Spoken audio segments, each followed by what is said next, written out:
In the heart of every studio, where the echoes of discipline resonate with the whispers of history, there exists a legacy. What Justin does when I put my foot on A legacy not measured in trophies or accolades, but in lives transformed, the spirits ignited, and the bonds forged in the crucible of dedication. In April of 1974, amidst the winds of change and the whispers of destiny, a man named Dennis Ichikawa took a step into the realm of martial arts. With a vision fueled by passion and a relentless spirit, he opened the doors to a humble studio, not realizing that he was also opening the gates to countless journeys of self-discovery. We are in the Capri Plaza. This is where it all started. My ex-partner Harold Gross and I left the Chuck Norris Karate Studios Inc. when they went under. We found this place in Tarzana. It's been 50 years since I've been over here. 1975, 1976, somewhere around there. Then we moved across the street. We moved to Tarzana Karate Studio from here, and that's where a lot of action happened. A lot of people that are going to be watching this video are going to remember the studio, the narrow studio with the wall that everybody hit or threw people against.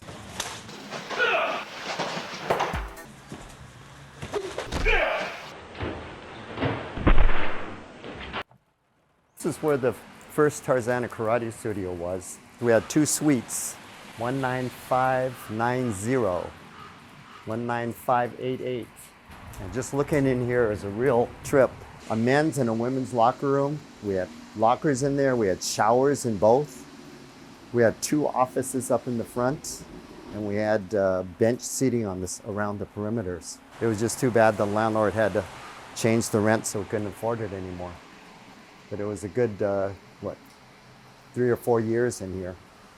Then we moved across the street. Oh, we had students from the Chuck Norris studio that came over with us, but the first white belt here was Gary Witkoski. You told us that you were going to be our first student, new student to sign up here, and sure enough you were. What troubles you so, young one?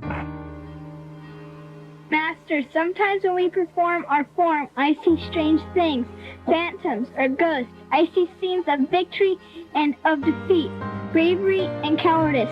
Why do I see such things in something as simple as an exercise?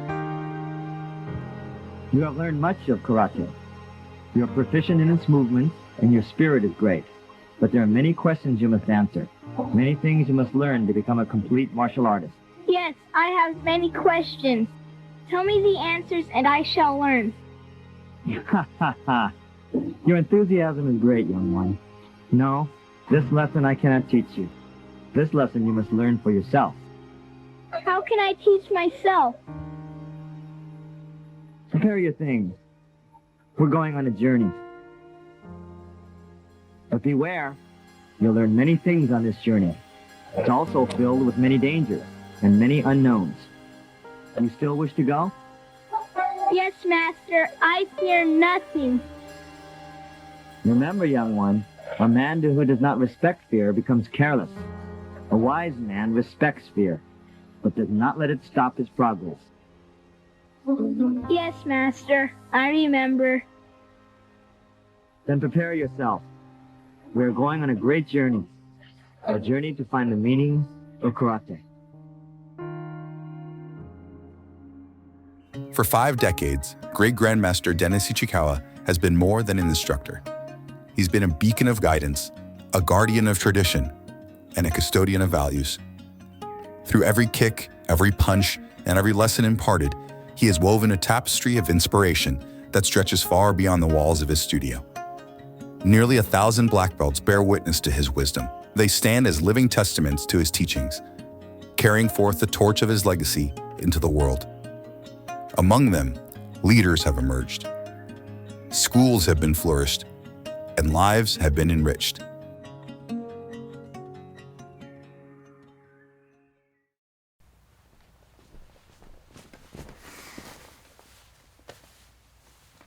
Hello, my name's Steve Polk. Tom Block. David Storaci. Tiffany Wing. David Cox. Conrad Ercolano. Mark Cox. EJ Bucon. Dan Barnes. Santa Riccobono. Jason Flame. Dan Naim. Jacob Flame. Lisa Barnes. Shelley Carey. Douglas Johnson. I started training at the Corsa Studio. Chuck Norris Sherman Oaks Studio. Tarzana. The Tarzana Karate School. Tarzana Karate. Thousand Oaks Park and Rec Center. Tarzana Karate. Thousand Oaks Community Center. Thousand Oaks Community Center. Tarzana Karate. Thousand Oaks Westlake Karate Studio on Arbalest. Tarzana Karate Hampshire Studio. Corsa School up the hill, and my black belt number 813. 865. 499. 303. 287. 234. 201. 173. 153. 137. 100. 92. 88. 49. 42. 32. A moment that I really remember that I feel epitomizes Grandmaster Ichikawa is the very first time I got the opportunity to watch him spar. I saw Dennis probably 3 months before that, at the time I fought in a tournament, the Long Beach Internationals. And just before I was fighting, I saw this Asian guy about 3 or 4 rings over fighting. He was a blue belt at the time. He gets up and he hook kicks. So he basically hook kicks me in the face, and he puts his foot right on my face. He smiles, and then he just pushes my face to the side with his foot, just showing the fact that he could have taken my head off. I remember it was on that same fight night. He also dropped me with a drop turning heel kick. It was like the scene from Star Wars where Yoda comes in and he pulls out his lightsaber. Seen the movie for years and years, and Yoda was, a character that you knew was the leader and he was the head guy, but you really didn't know what he could do. Wow, this guy's pretty good. He was fast as lightning. I saw him get knocked down and get right back up. And at the time, Dennis had shoulder-length black hair, and he got up after he got knocked down, brushed his hair back, and then got back to fighting. And that was the first time that I actually saw Dennis, and I go, gee, I want to learn how to do that. It wasn't the hour on the mat. It was the 2-3 hours afterwards that we would he would do these chair push-ups. I don't know if he still does them today. And so do those? It was just, Every Wednesday, not only was he doing his forms, but he was doing chair push-ups. Mr. Ichikawa would do all of his forms from Gichihangilbu all the way to Kunsangun. Sometimes we go out of order, sometimes we go backwards. But it wasn't ever really doing the forms that was my favorite part, although I did enjoy the workout. It was the story time. I would always wait to hear the stories. And he had a scar all the way across the middle of his stomach like that. And I said, being a white belt, naive white belt, I said, Sensei, what happened to you? There was a story that he told me there was a cat, or there was some story of an animal, wild animal, and it was gonna attack, I think, one of you kids or Mrs. Ichikawa, and he stepped in. He somehow diffused the situation. And I was thinking, wow, that's awesome. Not only does karate work on people, but it works on felines too. we're on Ventura Boulevard, and a transient type guy came in, and we were sitting here, and Mr. Ichikawa's in his office, and he comes in and he goes, "Where's the master?" I was already amped. We just got done with fight class. You know my personality back then. If he would have stepped in the office, I would have, back then. And he steps in the office, and I step behind him, and he goes, "Are you the master?" And he goes, "I own the school." And he goes, "I'm a master at weapons, and I'm here to challenge you." And Mr. Ichikawa looks at him and goes, "Well, I'm only a second degree in that." I was like, he totally diffused the whole situation, and he walked right out the door, and I'm still here, just amped out of my gourd, and your dad, Mr. Ichikawa, just defused the whole situation with that. That's just one of these memories I'll never forget. And he goes, Mr. Ichikawa goes, "That's fighting without fighting." Was looking for a martial arts school to train at, but I had a particular financial situation. I didn't have money to train. I didn't have any money. My dad stopped paying for tuition. I thought it was over. So I started at the studio. The way I paid for my lessons was by cleaning the studio. I could clean the studio, right? And take as many classes as I wanted.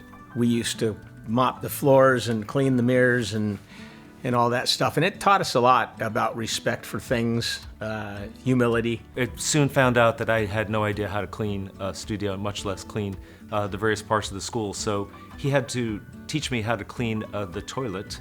And the school, in the tradition of the Karate Kid, I was put into doing the tasks at in the school that nobody else wanted to do.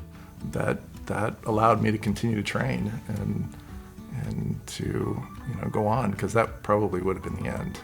See, he is True. Miyagi. He's the real life Miyagi. Correct. I'm convinced the movie was after him. The most important thing that he taught me is no matter what is thrown at you, it's not how many times you get knocked down, but how many times you get back up. He asked me, he said, how many tries do you think you're gonna break this on? Because the people who had gone before, some of them got it first try, some of them took a little longer. And I sat there and I was thinking to myself, and I just said, I think maybe like 2 or 3. And in that moment, I think Grandmaster in the middle of testing had me go down, do 10 push-ups, and said that we never think we can't do it on the first try. We always think that if I'm gonna break this board right now. So when I should have been standing there doing nothing, I'm fiddling around trying to get my flip-flop back on, and Mr. Ichikawa comes up and it's like, you're moving in Chumbi, 10 push-ups. Mr. Ichikawa could give you a look. You guys all know the look, right? He can look at you and you knew that maybe you had crossed the line. Push-ups? I mean, like, all the ones that I earned from, yeah. I was constantly having to do push-ups for saying the Y word. Yeah. Yeah? Oh no! That's the wrong answer. What's the right answer, class? Yeah! Yes. 5 push-ups, Chris, for saying yeah. The lessons hidden inside a single martial arts push-up. Do my push-ups, but then I get what has become the way I interpret his instruction is it's here's what it is, and then it's here's the explanation why. He was very articulate and explained everything and why we did the things that they did. The patience that he always showed, the belief in me that I could do it, the confidence, again, that he built in us. I mean, he trained myself and all 3 of my kids. There's always that belief that he has no matter what, and I think that that's something that I feel immensely, is that when I'm training, I need to remember that I can do this because there's someone that believes in me the whole time.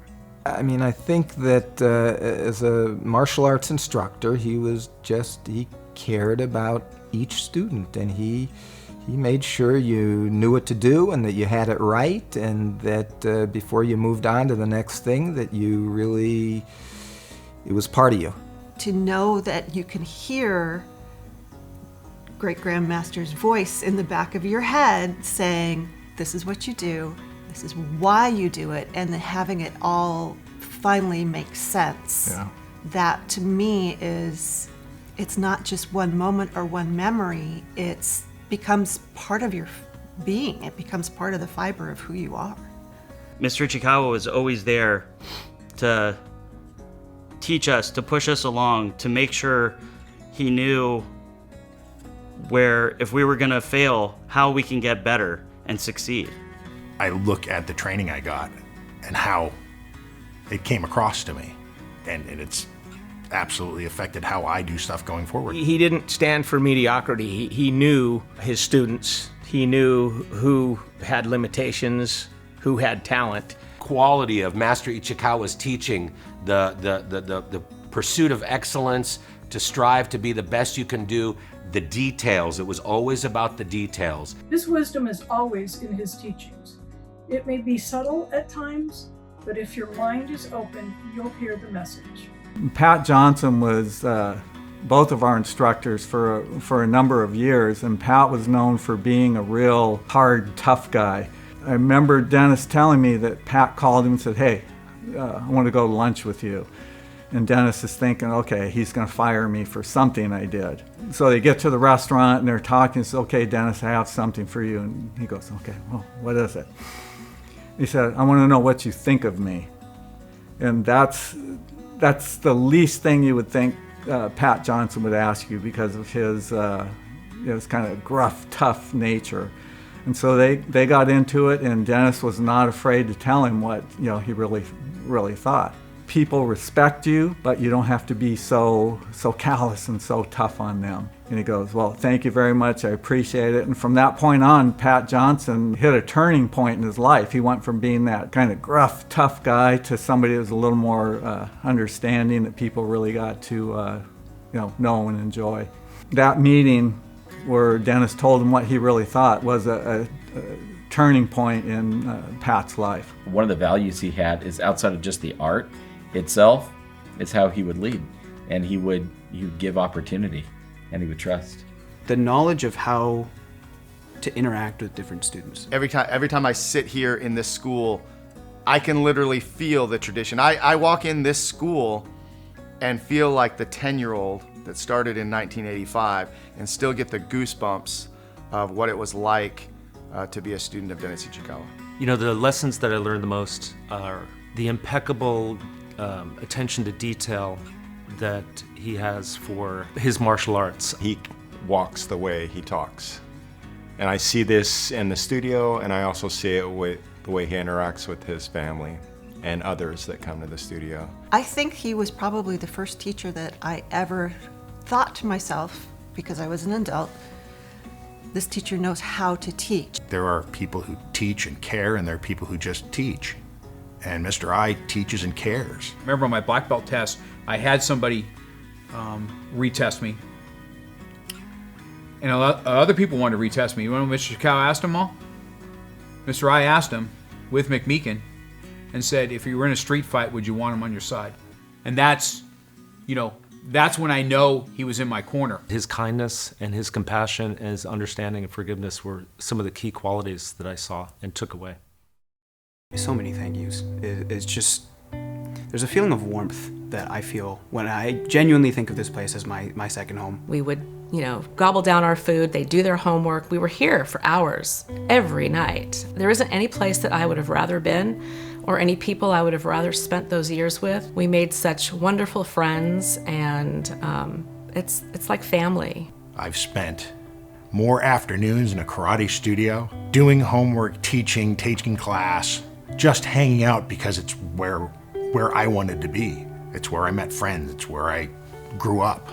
Honestly, as happy as I am for you, I am as happy for all of us, because this is home. I would say to him the most, and I've known him for 53 years now, would be, comes from an old song, "Thank you for being a friend." I'd just like to say from the bottom of my heart, I want to thank you, Master Ichikawa, for all the years of not only teaching, but on the mat, but life lessons. I am forever grateful for how he has transpired myself, my children, how he has impacted our family, which has been immense. Thank you so much, great Grandmaster Ichikawa. Thank you for the person who you are. Thank you for your contribution to the martial arts. Thank you for believing in all of us. Mr. Ichikawa, I would not be the man I am today if I didn't have your influence in my life. In my life, I've had 4 heroes in my life, and Mr. Ichikawa is one of them. I would like Mr. Ichikawa to know how important he was and still is to me. He truly shaped my life, how successful I've been in every aspect of life. I truly attribute that to Mr. Ichikawa, and I can't thank him enough from the bottom of my heart. It all starts with Great Grandmaster. It all starts with you, really. It's very impactful. Again, having somebody believe in you is an empowering feeling. It's very emotional to know where you were and where you could have been. My life would be different without your influence, very much so. It's kind of that thread that's woven through pretty much every aspect of my life. Mr. Ichikawa, if you're watching this, number one, thank you. Thank you for pouring your heart into me and into thousands of other people. You were like a second dad for me at a pivotal point. As long as you're here and this is your community, then this is home. This is home for all of us. And I can't thank you enough. Because I've come here many times, simply because I needed a place to go.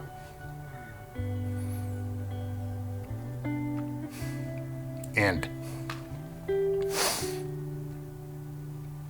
no matter when, where, how, when you come back in, there's no judgment.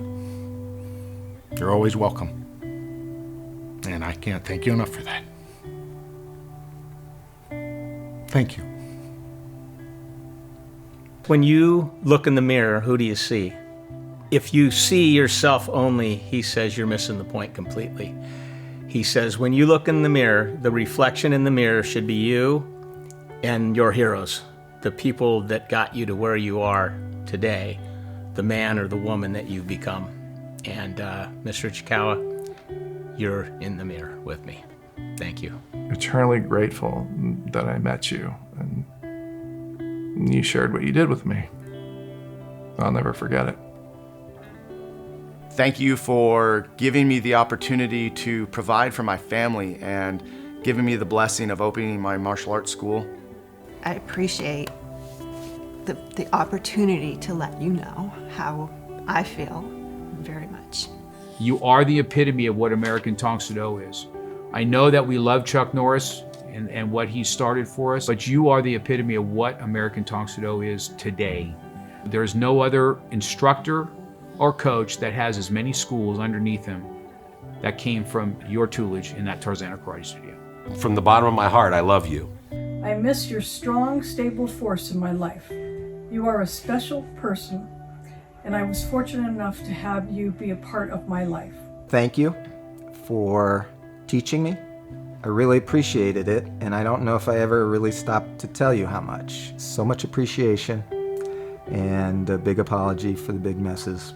I'm sorry for any times that I ever didn't take the time to give you that gratitude and show you how much you mean to us, to all of us, and the way that you've changed my life.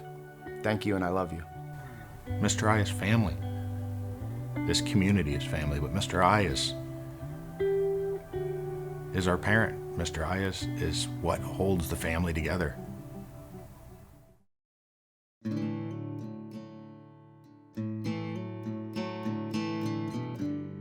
In Greek, nostalgia literally means the pain from an old wound. It's a twinge in your heart, far more powerful than memory alone. This studio isn't merely a space for practice. It's a time machine. It takes us backwards, forwards. It lets us travel the way a child travels. We used to practice karate outside, okay? And there were lots of soldiers who were bad. They like to try to kill the karate guys. Around and around, and back home again, to a place we know we are loved. And thank you, students, for being such good students. I know I yell at you sometimes, but that's only because I care. Black belts for being my soul and inspiration, too. I couldn't do without you guys. Okay? It's not a one-man show.